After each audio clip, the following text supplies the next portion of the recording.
Video শুরু করার আগে একটা ছোট্ট ঘোষণা, সেটা হচ্ছে আমি একটা নতুন চ্যানেল ওপেন করেছি যেটার নাম হচ্ছে দ্য সিনে সাফার। সেই চ্যানেলে আমি এবার থেকে হিন্দি, ইংলিশ, সাউথ ইন্ডিয়ান এবং ফরেন ল্যাঙ্গুয়েজ কন্টেন্টের রিভিউ করব।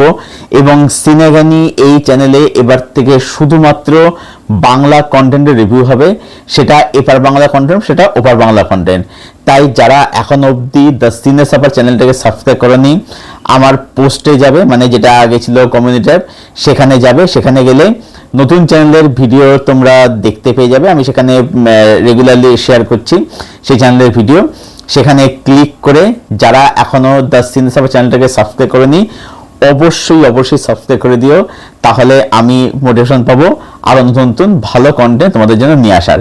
যেভাবে তোমরা সিনেগানি চ্যানেলকে অনেক ভালোবাসা দিয়েছো, 640 পরিবার হয়ে গেল দেখতে দেখতে 650 হওয়ার মুখে, ঠিক সেই একই ভালোবাসা তোমরা কিন্তু এই নতুন চ্যানেলের জন্য অবশ্যই দিও। নতুন জার্নি শুরু করলাম, তো তোমাদের শুভেচ্ছা এবং ভালোবাসা আমার কিন্তু অবশ্যই প্রয়োজন রয়েছে। Thank you so much.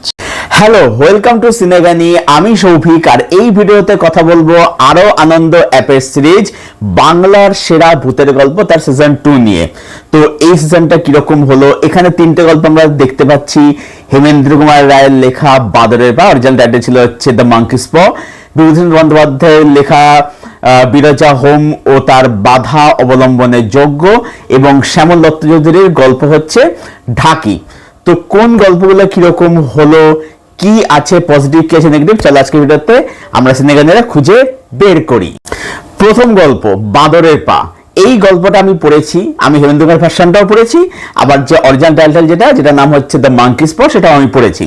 তো গল্পটা কিন্তু মানে অন পেপার যেটা আমি পড়েছিলাম যখন আর কি, যারা পড়েছো তোমরা, গল্পটা কিন্তু ব্যাপক একটা গল্প ছিল, দারুণ গল্প ছিল। বিশেষত গল্পটার যে শেষ ভাগ যেটা আর কি, সেটা কিন্তু দারুণ ছিল। এবারে এই পার্টটা, এই পর্বটা কি যে অ্যাডাপশন করা হয়েছে, এটা কি ভালো হলো? অবশ্যই ভালো হয়েছে, বেশ ভালো হয়েছে। দেখো এখানে কিন্তু মানে গল্পগুলোকে সবগুলোকে মডার্ন অ্যাডাপশন করা হয়েছে, যেটা আগে সিনেমা করা হয়েছিল আর কি। তো সেই কারণেই এখানে কিছু চেঞ্জেস অবশ্যই করা হয়েছে, এবং সেগুলো দেখতে কিন্তু বেশ ভালো, সেগুলো গল্পের সঙ্গে কিন্তু যাচ্ছে। এখানে কিন্তু গল্পের এসেন্সটা কিন্তু একই রকম কিন্তু রেখেছে, ঠিক আছে। তবে একটা যেখানে বলবো যে অরিজিনাল যে গল্পটা ছিল সেখানে কিন্তু পুরোটাই একটা ভৌতিক ছিল, ভৌতিক ব্যাপার স্যাপার ছিল। কিন্তু এখানে যেটা করেছে, এখানে হচ্ছে যে সেটা না করে, এখানে ভৌতিক ব্যাপার অবশ্যই আছে, কিন্তু এখানে একটু ওপেন এন্ড রেখেছে। এখানে জিনিসটা এরকমভাবে দেখাচ্ছে পরিচালক যে মানে এটা সত্যি ভৌতিক কিছু হচ্ছে নাকি এখানে এটা ওদের হ্যালুসিনেশন, ঠিক আছে। এবং এই পর্বটার শেষ 5-7 মিনিটটা কিন্তু দুর্দান্ত, দারুণ। এখানে সুজন নীল মুখার্জি তিনি অভিনয় করছেন, এখানে প্রত্যেকের পারফরমেন্স এখানে কিন্তু বেশ ভালো। টেকনিক্যালি পার্টটাকে, যে পর্বটাকে দারুণভাবে মানে বানানো হয়েছে, একদম টেকনিক্যালি ভেরি ওয়েল মেড। ক্যামেরার কাজ বলি, বিজিএম বলি, সাউন্ডের কাজ বলি, ঠিক আছে, সেগুলো কিন্তু অবশ্যই ভালো। এবারে প্রশ্ন হচ্ছে যে ভয় কি লাগবে? দেখো ভয় তো একটা আপেক্ষিক ব্যাপার।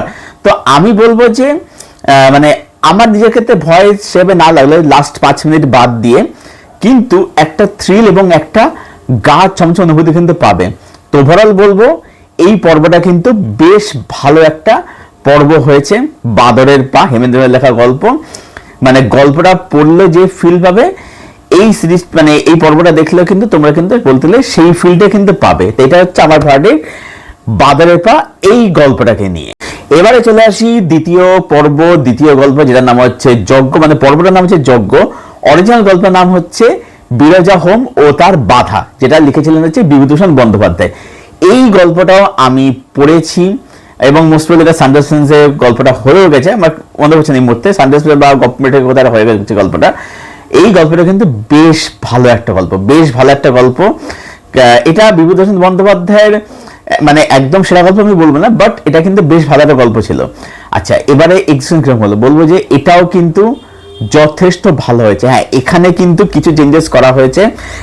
এখানে যেহেতু এটা মডার্ন অ্যাডাপ্টেশন আর কি, সেই কারণে এখানে কিন্তু মানে কিছু ইন্টিমেসি দৃশ্য রয়েছে আর কি, ঠিক আছে, যেটা গল্পের প্রয়োজনেই বা এখনকার মানে সময়ের প্রয়োজনেই করা হয়েছে। তো সেগুলো অপ্রয়োজনীয় বলে মনে হয় না একদমই। এবং এখানে বলবো যে টেকনিক্যালি মানে বেশ ওয়েলমেড লাগে দেখতে আর কি, ক্যামেরার কাজ, বিজিএম, এখানে মেকআপের কাজ অবশ্যই ভালো, সাউন্ডের কাজ ভালো, ঠিক আছে। এখানে যেটা পারফরমেন্স তাদের কাছে এখানে বলবো যে বেশ ভালো। এবং এটাও বলবো যে এই গল্পটাও শেষ যে 7-8 মিনিট সেটা কিন্তু মানে দর্শক কিন্তু হুক করে রাখবে কিন্তু, ঠিক আছে। রান টাইম কিন্তু সবই কিন্তু একই, কিন্তু মোটামুটি 22-23 মিনিট করে রান টাইম আর কি, ঠিক আছে। তো তোমরা কিন্তু এনগেজ হয়ে থাকবে। তো এটাই বলবো যে গল্পের কিন্তু এসেন্স কিন্তু নষ্ট কিন্তু হয়নি। হ্যাঁ, মডার্নাইজেশন অবশ্যই করা হয়েছে, কিছু চেঞ্জেস করা হয়েছে, সেগুলো কিন্তু অর্গানিক লাগে দেখতে। তো পরে বলবো যে বেশ ভালো। তবে হ্যাঁ, বাদরের পা কিন্তু আমি এগিয়েই রাখবো আর কি, মানে আমি যে 3টে এপিসোড দেখলাম তার মধ্যে বাদরের পা গল্পটাকে আমি কিন্তু সবচেয়ে কিন্তু এগিয়ে রাখবো সেই গল্পটা, কারণ গল্পটা পার্সোনালি আমার ভীষণ ফেভারিট গল্প এবং সেটাকে কিন্তু যথেষ্ট ভালো করে অ্যাডাপ্ট করা হয়েছে। আচ্ছা, বলে রাখি যে আগেবার যেরকম অভিরুকেশ পরিচালনা করেন, এবার অভিরুকেশ পরিচালনা করেননি তিনি, এখানে হচ্ছেন রাইটিং ডিপার্টমেন্ট আছে, আর ডিপার্টমেন্টে তিনি যুক্ত রয়েছেন আর কি। বাট ডেফিনেটলি তাতে একটা ইনপুট তো অবশ্যই রয়েছে আর কি। তো যোগ্য, যেটা হচ্ছে বিভূতিভূষণ বন্দ্যোপাধ্যায় লেখা, বিরোধীর মধ্যে বাধা অবলম্বনে নির্মিত, সেটাও কিন্তু বলবো যে একটা বেশ ভালো একটা এপিসোড হয়েছে। তো এটাই ছিল আমার ভার্ডির যোগ্য এই এপিসোডটাকে নিয়ে। এবারে আসি শেষ পর্ব, যেটা গতকালকে স্ট্রিম হয়ে গেছে। অ্যাকচুয়ালি আমি ইচ্ছা করেই মানে ওয়েট করে যাচ্ছিলাম যে 3টে পর্ব একসাথে, তারপর সেটা নিয়ে আমি একবারে রিভিউ করব আর কি। তো ঢাকি গল্পটা চলে এসছে, শ্যামল দত্ত চৌধুরী লেখা। আমি এই গল্পটা পড়িনি, তাই এই গল্পের বিষয়ে আমি বলতে পারবো না যেখানে কি চেঞ্জেস করা হয়েছে বা হয়নি। আমি এটাকে একদম স্যান্ডেল গল্প হিসেবে জাজ করছি। এবার দেখো, ব্যাপারটা হচ্ছে যে এই গল্পটা কার কিরকম লাগবে সেটা নির্ভর করছে যে সে মানে গল্পটাকে কিভাবে দেখছে, কি অ্যাঙ্গেল থেকে দেখছে। ওকে, তো এই গল্পটাকে যদি তুমি একটা ভূতের গল্প হিসেবে দেখো তাহলে তুমি কিন্তু হতাশ হবে। অ্যাকচুয়ালি স্ট্যান্ডার্ড গল্প হিসেবে দেখতে গেলে বা একটা হরর স্টোরি হিসেবে দেখতে গেলে এটা কিন্তু একটা রুটিন গল্পই, বা অন্য দুটো গল্প এটা কিন্তু সবচেয়ে দুর্বল একটা গল্প, ঠিক আছে। এটার মধ্যে এখানে কোনো নতুন একদম রুটিন একটা গল্প। কিন্তু যদি তুমি গল্পটাকে একটা সামাজিক গল্প হিসেবে দেখো, যেখানে হররটা হচ্ছে জাস্ট একটা উপরে জাস্ট একটা লেয়ার, নামমাত্রা লেয়ার, কিন্তু ভিতরে হচ্ছে একটা সামাজিক গল্প বলছে লেখক বা পরিচালক, তাহলে বলবে যে গল্পটা কিন্তু তোমার বেশ ভালো লাগবে। এখানে মেসেজটা দিচ্ছে এই যে কাস্টিজম নিয়ে, সেই জিনিসটা কিন্তু বলবো যে খুব ভালো, এই যে অস্পৃশ্যতা, কাস্টিজম, ঠিক আছে, এটা যে মেসেজ দিচ্ছে কিন্তু অবশ্যই ভালো। তো সেদিক থেকে দেখতে গল্পটা কিন্তু বলবো যে আমার কিন্তু বেশ ভালো লেগেছে। এবং এখানে বলবো যে সাউন্ডের কাজ অবশ্যই ভালো। এখানে যেহেতু ঢাকার গল্প যদি বলছে আর কি, ঢাকের গল্প বলছে, যেহেতু এখানে কিন্তু সাউন্ডের কাজ অবশ্যই বলতেই হবে, সেটা কিন্তু বেশ ভালো করে ডিজাইন করা হয়েছে। কালার গ্রেডিং, ক্যামেরার কাজ, বিজিএম সেটা অবশ্যই ভালো, যারা পারফরমেন্স এখানে বেশ ভালো পারফরমেন্স দিয়েছে আর কি। তো ওভারঅল বলবো যদি তুমি এটাকে সামাজিক গল্প হিসেবে তাহলে গল্পটা তোমার কিন্তু বেশ ভালো লাগবে। হরর স্টোরি হিসাবে দেখতে গেলে বলবো যে এটা কিন্তু 3টে পর্বের মধ্যে এটা কিন্তু সবথেকে দুর্বল গল্প, কারণ হরর স্টোরি এটা কিন্তু খুবই রুটিন রেগুলার একটা গল্প, রুটিন টেম্পোরারি একটা গল্প।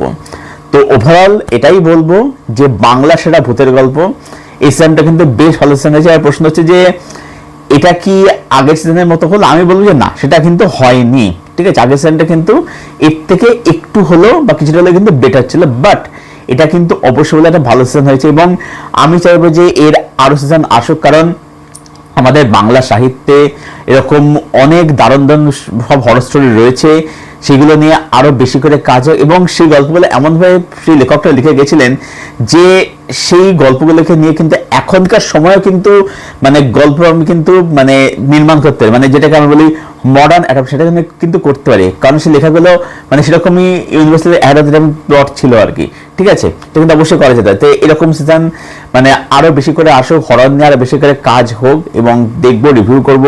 আমি নিজে হররের খুব ফ্যান। একটা সময় শুকতারা, সেটা ওই চটি শুকতারা হোক বা সেটা শারদা শুকতারা, সেখানে কিন্তু ভালো ভূতের খবর বেরোতো, ঠিক আছে। গৌরী দে, মানবেন্দ্র পাল, এরা কিন্তু দারুণ ভূতের খবর লিখতেন। তো সেখানে কিন্তু দেবসাথী পীড়িত থেকে ভালো ভালো ভূতের গল্পের বই রয়েছে, সেখান থেকে যদি অ্যাডাপ্ট যদি করা যদি হয় সেই গল্পগুলোকে, তাহলে কিন্তু খুব ভালো হয় সেটা কিন্তু, ঠিক আছে। এখন হরর নিয়ে তো বাংলায় কাজ তো হয় না, এই একটাই প্ল্যাটফর্ম বা এই সিরিজটাই কাজ করছে, অভিরূপ ঘোষ তিনি কাজ করছেন, তো দেখে খুব ভালো লাগছে আর কি। তো আমার তরফ থেকে এই সিজনটাকে রেটিং রইল 7.5 আউট অফ 10। আমার কিন্তু এই সিজনটা কিন্তু বেশ ভালো লেগেছে, হ্যাঁ লাস্টের এপিসোডটা একটু দুর্বল বলবো অন্য এপিসোডগুলোর তুলনায়, ঠিক আছে, দুটো এপিসোড তুলনায়, বাট যেটাই বললাম সামাজিক গল্প দেখলে কিন্তু অবশ্যই বেশ ভালো কিন্তু লাগবে, ঠিক আছে। তো এই ছিল আমার ভার্ডিক্ট বাংলাদেশের ভূতের সিজন 2 নিয়ে। তো তোমাদের এতে কি ওপিনিয়ন ডেফিনেটলি কমেন্ট করে জানাও, আর এই ভিডিওটাকে যত বেশি পারো লাইক করো, শেয়ার করো, চ্যানেলটাকে অবশ্যই সাবস্ক্রাইব করে দিও যাতে আরো বেশি করে নোটিফিকেশন পাই এরকম আরো ভালো কন্টেন্ট তোমাদের সামনে নিয়ে আসার জন্য। আর হ্যাঁ, যেটা ভিডিও শুরুতে বলে রেখেছি সেটা হচ্ছে যে আমার সেকেন্ড চ্যানেল দ্য সিনে সাফার, সেই চ্যানেলটা কিন্তু অবশ্যই সাবস্ক্রাইব করতে ভুলো না, কারণ এই চ্যানেলটা যতটা তোমরা ভালোবাসা দিয়ে সেই ভালোবাসা কিন্তু ওই চ্যানেলে কিন্তু আমাদের কিন্তু দিতে হবে, ঠিক আছে। তাহলে সেখানেও কিন্তু ভালো করে কাজ করতে পারো। এই চ্যানেলে শুধুমাত্র বাংলা কন্টেন্ট রিভিউ আসবে এবং ওই চ্যানেলে হিন্দি, ইংলিশ, সাউথ ইন্ডিয়ান আর হচ্ছে ফরেন ল্যাঙ্গুয়েজ রিভিউ আসবে। লিঙ্ক তোমরা পেয়ে যাবে হচ্ছে এই চ্যানেলের পোস্ট সেকশনে যাবে, সেখানে গিয়ে দেখবে যে আমি কিন্তু সেখানকার ভিডিও কিন্তু কমিউনিটিতে মানে পোস্ট সেকশনে কিন্তু সেগমেন্টে কিন্তু পোস্ট আমি কিন্তু করছি, ঠিক আছে। সেখানে যাবে, ভিডিও যেখানে ক্লিক করবে করে ঢুকে যাবে এবং সেখানটায় সেই চ্যানেলটাকে অবশ্যই সাবস্ক্রাইব করে দাও কিন্তু, ঠিক আছে, অবশ্যই সাবস্ক্রাইব করে দাও। চলো দেখা হচ্ছে অন্য কোনো ভিডিও, ততক্ষণের জন্য bye bye and be safe.